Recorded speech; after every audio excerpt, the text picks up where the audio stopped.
The next speaker is Dr. Patrick Micke, who is a pathologist, professor in the Uppsala University, and is an author of numerous papers in molecular biology. And he will talk us about the usos de la inteligencia artificial en anatomía patológica, when you are ready. Yes, thank you very much. Okay. So, thank you very much again for this invitation. I was already here last year and I enjoyed it very much, and again, thank you that I'm able to be here this year again, and I always get some new tasks, and this year I should talk about the future of pathology. And as you know, artificial intelligence, you read every day about artificial intelligence, is a thing that we will live with and will we introduce in the next years. And maybe the pathology is a good example how it can change our way of thinking and diagnostics. So,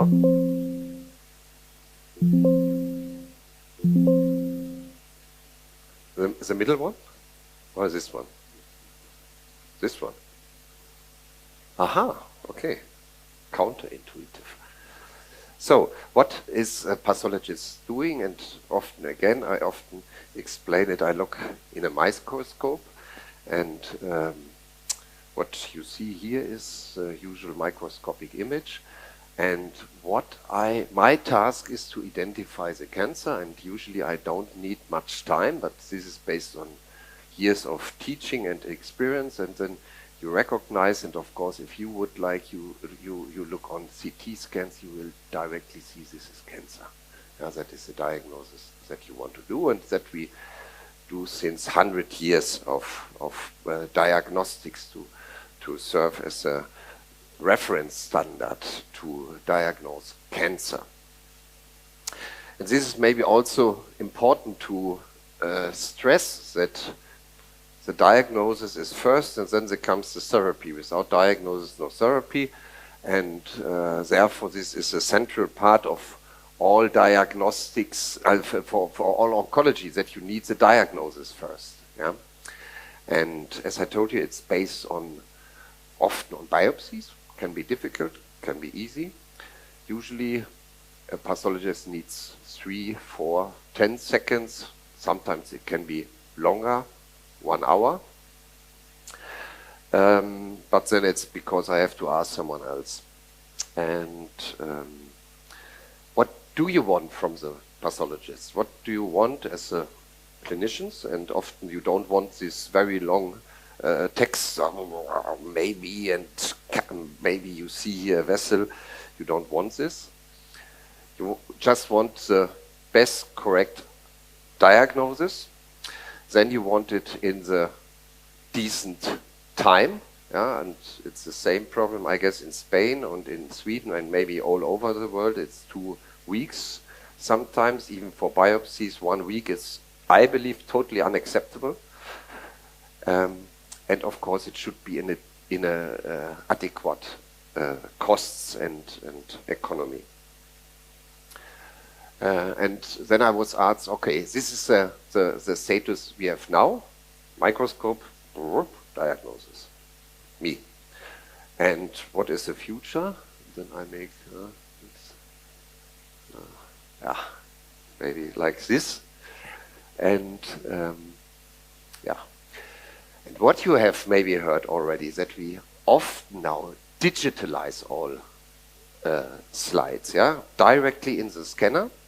The scanner make a very large file, gigabytes, and then we can diagnose on a computer screen, yes, and it's as good as in the microscope, and in most big centers, pathology departments, it's already analyzed. And the digital pathology, this is the way we can, and I will convince you, have a big advantage of the use of AI. And today we have this already in a lot of centers, maybe also in some centers in Spain and in some centers in Sweden we have this, not all, they will come. And the future will be again how we can use these digital images. And one thing is, of course, and I don't like, that you can work at home, you can work in another country, in another time, and you can do it as good as you do it at the microscope. You can use it for quantification of certain biomarkers, and typical biomarkers that we access for lung cancer is PD-L1 expression, could be something you can do. But what I want to talk about, to condense this, is to improve or to help to make the correct and best diagnosis. Yes?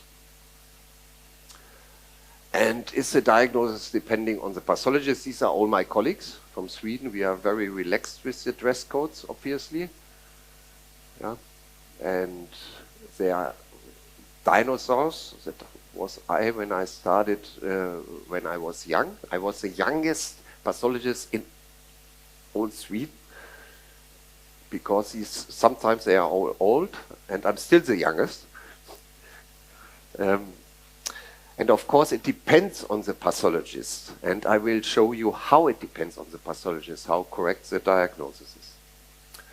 And here you can measure agreement between different pathologists, also my colleague, me, and other pathologists. And here you have a specific statistical test. And what you see here is this is a study, and they tested 24 pathologists, gave them 100 cases, and said, make the diagnosis. Was the old classification of lung cancer, and now you see here the key kappa value. The kappa value as an agreement, a measurement for the agreement. And you see here to discriminate these strange subtypes of lung cancer, squamous, adenosquamous, adeno, large cell, and so on, is very weak. But even the obviously, or for you, maybe it seems simple task to distinguish between adenocarcinoma and non-adenocarcinoma, or squamous and non-squamous, seems to be very difficult with still very poor agreement. Yeah, it's a weak agreement between me and my colleague. And it's, in fact, I don't contact my colleague. I make my diagnosis myself. Yeah, nobody is controlling me. It's not only in lung cancer, it's immanent for pathology, this problem. And you see here 115 pathologists, 240 cases, breast cancer, even bigger study. And the overall agreement was better somehow. But if you go now in detail, then you see what was really good, really to say it's cancer. That was obviously not a problem. But to distinguish between these forms and this precancerous form or pre-precancerous forms, it was obvious again very difficult, and there was again a very, very poor agreement about this fine tuning of diagnosis. Also there is a big problem in diagnosis. And the last example, melanoma, you know, melanoma, very specific problem that a lot of people, because you screen more, a lot of centers have, we have a lot of samples just because we make a kind of screening in these Scandinavian countries, and not everything what is dark is melanoma. It can be a lot of things, and most often it's like this, and to distinguish this is obviously quite difficult. And I know this my colleague, he was an excellent pathologist, and he was working very fast, very efficiently in Gothenburg, and obviously he made thousands of diagnoses wrong, at least when he was reviewed by independent colleagues. And all these diagnoses have to be made new and was re-evaluated. The conclusion of this was that all these that he determined as benign was upgraded. However, you have to keep in mind, no one patient of these misclassified patients died. So maybe he was not so wrong. Yeah? Very interesting. But was big scandal several years ago. Again, how can we improve pathology? And I have to speed up a little bit. Very simple, image analysis. And you know image analysis by your iPhone. The iPhone, you use your iPhone, and then you see already it's recognized at least your face very good.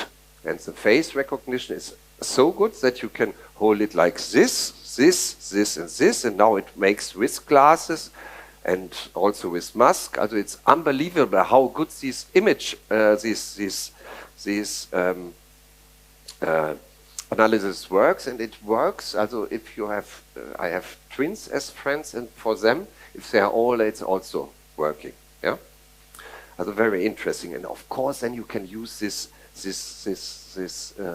for diagnosis. And now it becomes a little bit more in detail scientific, because it's a study that we did, and we did this already 3 years ago together with a company, AI company that is working in radiology. And to do something AI, the computer has to first learn. Yeah, has to first learn what to detect.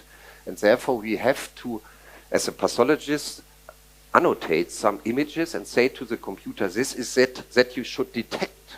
Yeah? And then the computer is then doing, yes, I learn and learn and learn and learn. And finally, if something comes out in this process, you can use then your image or your slide and say, please detect the cancer here in this. And this is then the final test. And we did this. And we did annotation, and we used the tissue microarray to facilitate this program, and we annotated 354 cores, so that was a lot of work.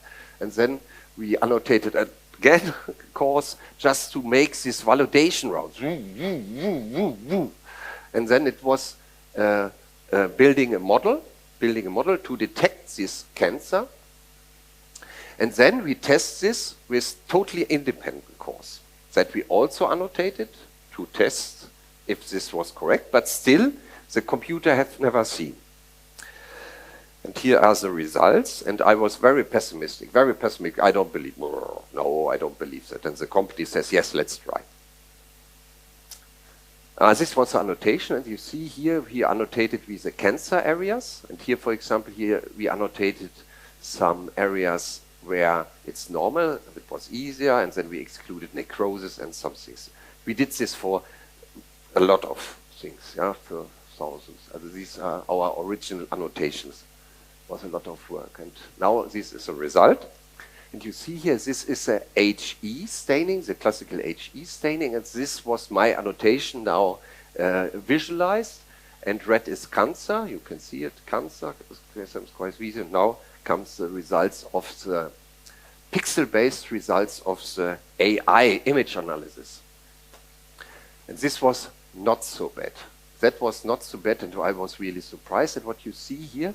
This is a heat map of likelihood that it's correct, and you see the agreement is extremely high. Also I was really, really surprised about this agreement. Was fascinating. And you can measure this also. You can measure this with sensitivity and specificity. And you see here you reach already in our model a quite high acquire specificity, also performance. And this is pixel-based. And even if you would now ask different pathologists again, it would lead to some kind of unspecificity. And you see that we in the same range, if different pathology would annotate as the AI image analysis program. Also very good. And then we did it. Tissue microarrays, very simple. You had a very nice core and selected. And of course, I would say it's very simple. Then you have to go to these biopsies. This is a quite good biopsy. And again, you see here the results. This is a biopsy. Then this is my annotation. And this is a annotation of the computer, and you see again very good detection. However, if you use now something that is also what you also like, bronchoscopy, and then you only one small piece is enough, then we get this, yeah. And then it's also damaged somehow, and for us it's still okay, yeah? But obviously here for the computer it's unable to detect these things. Yes, and when we started with this, we realized it's not so easy, and it's not only that we have to detect it, we have to go all with these not clear artifacts. And then it becomes even more difficult.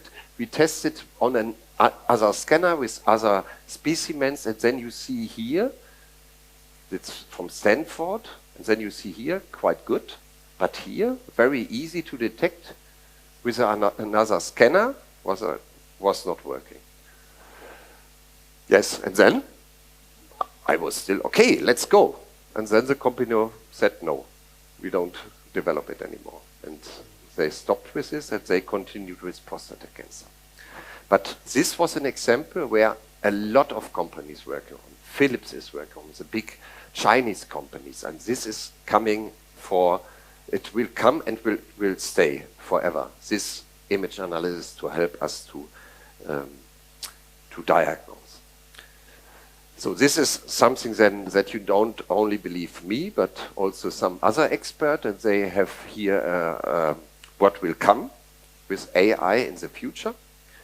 In 30 years was the task to think of, and it all agree that it will increase accuracy, it will increase quantification of specific markers, and it will be part, and it will be also more complex. You will give even more difficult answers, and maybe you have to decide even more directed what to do with your patient.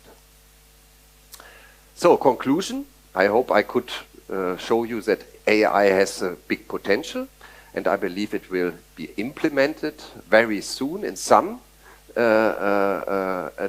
organ parts. Prostate, it's already possible to do it very, very efficiently, and there are companies that do it for you. But in most cancer parts, it's still not. But I believe it's in the next 10 years. I would swear it will come to all parts. And again, to remind you and what it can help. And I hope I had something to say then, but I forgot the last sentence. Yeah, it will help to see to define the see something new. I forgot. That was the afternoon that I last year went to Lleida was wonderful day, wonderful view. I was very happy day for me. Therefore, I have my happy ones.